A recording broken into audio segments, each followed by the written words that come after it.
Welcome to the November Robinson Edge video. My name is Matt Leo, and I'm joined by Ryan Hammett to talk about the latest developments in the global freight market. Today, we will cover the truckload market outlook, cross-border dynamics between Mexico and the U.S., and then finally, we'll touch on the newest trade deals. So let's get into it. The U.S. dry van spot market is holding steady after a diverging trend from seasonal norms to start the quarter. Rates have stabilized, but they've done so at a slightly higher level than where they were previously. It's not a huge increase, and rates still remain depressed, but that's why we're still seeing net carrier attrition. But all of that combined is enough for us to change our future outlook.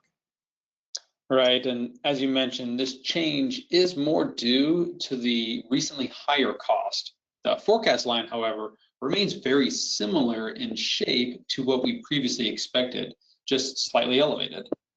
This change moves our 2026 dry van spot cost per mile projection to a modest plus 4% year over year, up from the previous plus 2% forecasted. Now, while capacity does continue to exit the market due to oversupply, low rates, and regulatory changes, so far, those exits remain gradual. But this gradual tightening does create a foundation for spot rates to spike anytime a disruption hits. Exactly. And looking forward, 2026 is going to be influenced by stricter enforcement around non-domiciled CDLs and English proficiency. At this point, shippers should plan for localized or short-term volatility from these enforcement actions rather than a nationwide capacity crisis. As you alluded to, Matt, those regulations haven't hit supply yet, but they will slowly filter out drivers, adding incremental pressure. I had a conversation just last week with someone that I think makes this point. Capacity is currently trending in a direction that any noticeable increase in freight volumes or any large trigger event could definitely cause stress on the market. We're essentially losing the elasticity in the market, but based on where freight demand is currently trending, there's not much at the moment to test that elasticity.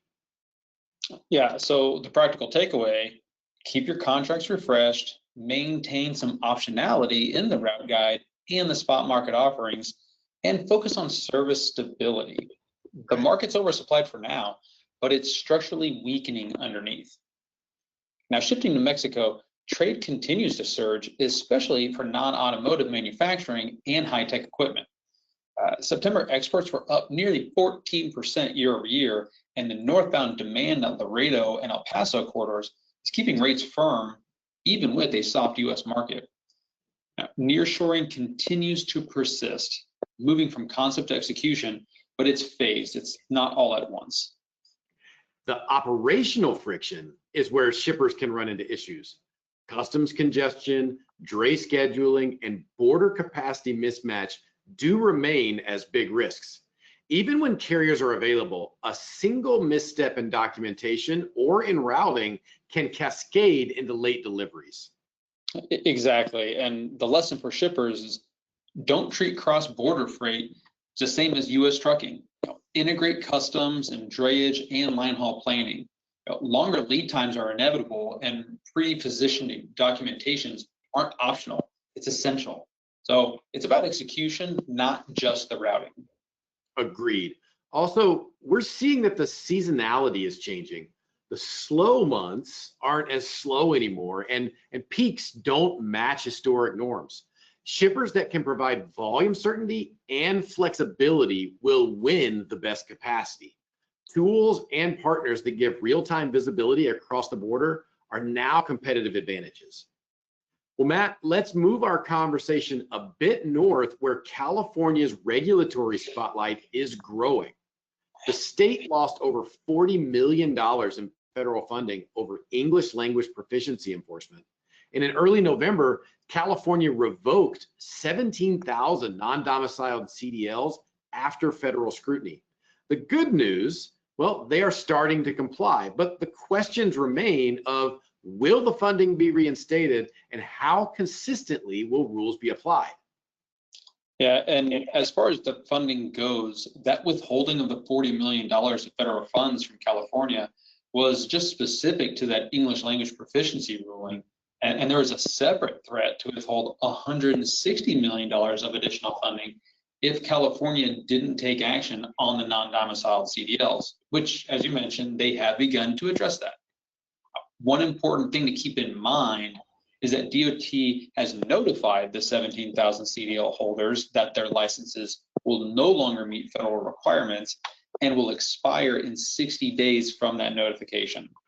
So for those looking for an impact analysis, we'll likely have to wait a couple more months before we can tell. Now, also, Ryan, I know we've talked about this before, but not all CDL holders actively drive a heavy-duty truck hauling freight for hire. So that 17,000 number should be seen as an absolute maximum. Yep, that's right. And the bigger picture is that stricter credentialing and licensing stipulations is increasing the barrier to entry for carriers, which combined with the multiple years of carrier attrition could translate into capacity pressures down the line. Now, transitioning from domestic to foreign government affairs, the U.S.-China trade deal has eased some immediate pressure. The reciprocal tariffs at 10%, reduced fentanyl-related tariffs, suspended port fees, and extended Section 301 exclusions. And that's especially meaningful for the electronics, the industrials, and consumer goods relying on those Chinese components. Not to mention averting the threat of an additional potentially 100% tariff shock that would have came in November 1st. But trade activity isn't just related to China, as we've had recent trade deal announcements and some strong rumors that more are coming soon. For example, Malaysia, Thailand, and Vietnam removed tariffs on most U.S. exports. Imports from those countries into the U.S., however, will carry high tariffs of 19 to 20%. But at least there is some stability now from those deals. But there's still plenty of uncertainty around trade policy remaining. The potential of an additional 10% tariff on Canadian imports was threatened by the U.S. administration, but so far nothing has resulted from that threat. And there is ongoing uncertainty from the Supreme Court case on IEEPA authorities. And the High Court did hear oral arguments for this case on November 5th, but it takes several months for the rulings to come. Right. Now, due to the importance of this case, a ruling is likely to be expedited, and despite having until the end of July to officially rule, the decision is likely in December. Now, if the court rules that the president has exceeded his authority, well, it raises some questions about a potential refund process for tariffs already paid, right, Ryan? Yes, it does. But importers should know that a robust or prompt refund process is not guaranteed. In one example, during the hearing on November 5th, it was mentioned that potentially only those named in the case could receive refunds. A ruling could specify retroactive refunds or only prevent tariffs from being applied to future shipments. If the ruling does address refunds, those could occur in one of two ways. Either U.S. Customs would process the refunds automatically, or customs brokers might need to undertake additional work to secure them.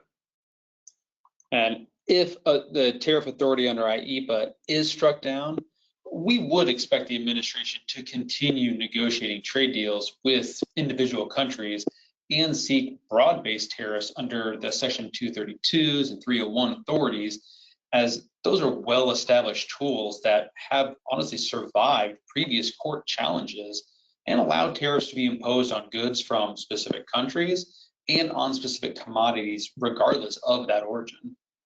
I think that was a great reminder, Matt. The president has several different authorities still available should IEEPA be overturned. Yep. So continued diligence around trade policy developments is going to be critical. I'll also add, in related news, Customs and Border Patrol has denied nearly 6,000 shipments entry into the U.S. in the first 9 months of 2025, and that's due to the Uyghur Forced Labor Protection Act. While most of these denied shipments were from the automotive and aerospace industries, it still underscores an important takeaway. Customs strategy is supply chain strategy. Documentation, audits, and trade compliance, they're not optional. They protect service and cost. and we recommend you invest now to avoid unplanned costs later. Yeah, and actually, Ryan, I think that across all four topics that we touched on today, the theme is clear that the market may be quiet, but it's certainly not calm. And capacity is loose, but it's structurally tightening. Mexico cross-border flows are very complex. California regulations is increasingly grabbing more friction, and global trade policy still remains a wild card. That's it. Proactive planning is essential. Diversify sourcing partners as needed, simplify your customs workflows, hold your providers to compliance standards, and maintain flexibility across modes and regions. Stability does exist, but you have to design for it. Treat this environment as an opportunity to reinforce your supply chain resilience. That is the real competitive advantage going into 2026. I'll also add a reminder that global freight networks are complex and they're dynamic. We should always remember that there is very rarely just one thing that will make or break the market. There could be a trigger event, but there are many other supply and demand factors that have to come together to make a meaningful difference in the market. Keep that in mind when you're being inundated with lots of headlines. Well, thanks for watching today, and remember, C.H. Robinson goes further than anyone else in providing you with the edge you need to manage your complex global transportation strategy. For more details and additional content, reference the Insights page on our website.